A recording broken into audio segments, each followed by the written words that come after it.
जो आप career choose कर रहे हो उसकी वजह से क्या होने वाला है आपकी लाइफ में, वो आज थोड़ी ना समझ आएगा, वो तो 20 साल बाद समझ आएगा ना। तो वो बंदा जो आपसे 20 साल आगे है वो पीछे मुड़ करके देख सकता है पूरे इस गेम को। उसको पता है, क्योंकि उसने ऑब्जर्व किया है अपनी भी लाइफ को और अपने फ्रेंड्स की भी लाइफ को, उसको पता है कि क्या डिसीजन सही होते हैं लॉन्ग टर्म में और क्या गलत होते हैं। शॉर्ट टर्म में जो सही लग रहे होते हैं वो सब गलत हो जाते हैं। देखो मैं आपको एग्जैक्ट एग्जांपल देता हूं, उससे आपका माइंड क्लियर होगा। 12th के बाद में मैं अपने एक फ्रेंड के साथ में गया था, मैंने अपने किसी सेशन में बताया भी था इसके लिए, एक जॉब इंटरव्यू के लिए गया था मैं। वो मेरा पहला और आखिरी जॉब इंटरव्यू था। एक कॉल सेंटर के लिए गया था, तो वहां पे गया, मेरा पहला राउंड क्लियर हो गया था, दूसरे राउंड में मैं बाहर हो गया था। तो वहां पे जाना इंटरव्यू देने के लिए, क्या ये मेरा सही डिसीजन था या गलत था? सही था, सही था, सही था, सही डिसीजन था सर। उस टाइम पे हमको एक्चुअली में पता ही नहीं होता।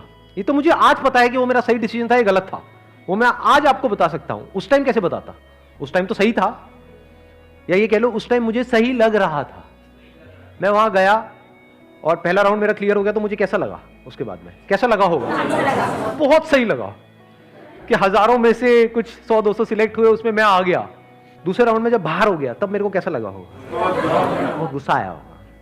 लेकिन सोचो अगर मेरा वो सेकंड राउंड भी क्लियर हो जाता, थर्ड राउंड भी हो जाता, तो उस वक्त मुझे कैसा लगता? सही लगता है, खराब लगता? बहुत अच्छा लगता। मैं क्या बोलता कि ये मेरा सही डिसीजन है, गलत डिसीजन है। बट अगर मैं आज वो डिसीजन ले लिया होता और मेरा वहां पे सिलेक्शन हो गया होता और मैं उस कॉल सेंटर में जॉब कर रहा होता, तो आज मैं जब 38 साल का होता, अव्वल तो ये सब जो भी कुछ हो रहा है ये सब कुछ होता। तो आज मैं क्या कहता कि वो मेरा सही डिसीजन था या गलत था, या बहुत गलत था। अब इस सही और गलत की डेफिनेशन क्या है, इसको ध्यान से समझ लेना। हर एक के अंदर एक पोटेंशियल होता है जो हिडन होता है, जो उस वक्त हमें नहीं पता होता है। क्या उस वक्त मुझे पता था कि मैं ऐसा कुछ करने वाला हूं लाइफ में 18 साल बाद? बिल्कुल भी आइडिया नहीं था, लेकिन पोटेंशियल तो था, तभी तो आज यहां तक पहुंचा। और पोटेंशियल किस में नहीं होता? आप लोगों में पोटेंशियल की कमी है क्या? पोटेंशियल मतलब क्या कि अगर आपको अच्छे से ट्रेन किया जाए, अच्छे से आपको ग्रूम किया जाए, अच्छे से आपको नॉलेज दी जाए, आपकी स्किल्स के ऊपर काम किया जाए, तो किसी भी एक की मैं बात करूं, यहां पर कोई भी हो, वो किस लेवल तक आगे जा सकता है? उसकी अपर लिमिट क्या है? सर जितना वो चाहे, जितना वो चाहे, या ये कह लो जितना वो चाहे उससे बहुत ऊपर। क्योंकि क्या चाहते हो आप? मैं उस वक्त क्या चाहता था कि कहीं से 10-12 हजार रुपए की नौकरी लग जाए, इतना ही तो चाहता था। कितना चाह सकते हो आप? जो आपका लेवल है आज, अगर आप इस लेवल पे हो तो आप मैक्सिमम यहां तक चाह सकते हो, यहां थोड़ी चाह लोगे। बट पोटेंशियल क्या है? यहां क्या पता नहीं कहां जा सकते हो। तो उस वक्त वो डिसीजन मुझे सही लगता, लेकिन 20 साल बाद वही डिसीजन गलत लगता। क्योंकि अभी मैंने क्या कहा था थोड़ी देर पहले, याद है वो लाइन? बड़ी पावरफुल लाइन है वो। क्योंकि 90% से ज्यादा लोग लाइफ में इसलिए नहीं फेल होते कि वो बहुत बड़ा सोचते हैं और उसको अचीव नहीं कर पाते हैं। वो इसलिए फेल होते हैं बहुत छोटा सोचते हैं और उसको अचीव कर लेते हैं, और फिर वहीं पर अटक जाते हैं, फिर जिंदगी भर वहां से बाहर नहीं निकल पाते हैं। क्योंकि मान लो अगर मेरे को 12,000 की जॉब लग जाती तो उस वक्त तो मैं हवा में उड़ जाता, क्योंकि मेरे दोस्त वो कुछ भी नहीं कमा रहे और मैं एकदम से 12,000 रुपए आ रहे हैं मेरे पास में, तो मैं उसी के हिसाब से अपने खर्चे नहीं बांध लेता। क्या होता है, किसी भी चीज को शुरू में अगर नहीं छोड़ते ना, तो वो चाहे कितना भी बुरा हो उसकी आदत पड़ जाती है।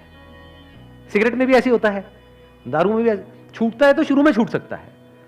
आपने 2-4 लगाया ये वो, उसके बाद में उसी टाइम पे छोड़ दिया, देख करके कि उसकी वजह से क्या होने वाला है, फ्यूचर में आप कितनी बुरी तरह से फंसने वाले हो, उसको आज ही देख लिया कि 20 साल बाद इसकी वजह से क्या होने वाला है, या 10 साल बाद क्या होने वाला है, जब मैं छोड़ने की कोशिश कर रहा हूं लेकिन छोड़ नहीं पाऊंगा क्योंकि मेरे को लत लग चुकी होगी।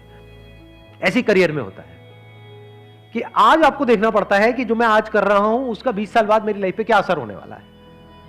और अगर वो क्लियर होता है, यानी वो वजह क्लियर होती है, तो आज ही आप छोड़ देते हो उसको, नहीं तो नहीं छोड़ सकते। घर वालों का प्रेशर होगा कि इतनी मुश्किल से तो मिली है, क्यों छोड़ रहा है, करेगा क्या, खुद को भी डर लगेगा, तो आदमी कहेगा जैसे चल रहा है चलने दो। फिर कुछ टाइम बाद आपको आदत ही हो जाएगी, फिर आपका जो थॉट प्रोसेस है या जो आपकी सोच है वो इसी दायरे में सिमट के रह जाएगी, उसके बाहर आप मरते दम तक निकाल ही नहीं सकते। Never get into a comfort zone at this age. हाँ, कंफर्ट जोन जरूरी है if you are 30 year old, 40 year old, 50 year old, क्योंकि वहां कहां भटकते रहोगे, क्योंकि वहां पे आपके साथ में आपकी वाइफ भी है, बच्चे भी है, पूरी फैमिली है, सब कनेक्टेड। अभी कंफर्ट जोन में फंसने की जरूरत नहीं है, क्योंकि अभी जरूरत से ज्यादा कंफर्टेबल हो गए तो आगे जाकर के लाइफ अनकंफर्टेबल हो जाएगी। लाइफ में आगे बढ़ने के लिए ये इंपॉर्टेंट नहीं है कि आप क्या करते हो, ये ज्यादा इंपॉर्टेंट है कि आप क्या छोड़ते हो। ये बातें आज मैं देख सकता हूं, आप नहीं देख सकते इन सारी बातों को। बहुत कुछ छोड़ना पड़ता है अलग अलग लेवल पे, तभी आप नेक्स्ट लेवल पे जा सकते हो। अगर एक लेवल से आप चिपक जाओगे तो उसके अगले लेवल पे कभी नहीं जा सकते। तो छोड़ देना होता है ताकि अगले पे जा पाओ, उसको भी छोड़ देना होता है ताकि और अगले पे जा पाओ, तभी नेक्स्ट जंप आप आता है। वो छूटता कैसे है? जब आगे कुछ बड़ा दिख रहा हो, तभी उस छोटे को छोड़ सकते हो। Wish you all the very best. Thank you so much for coming.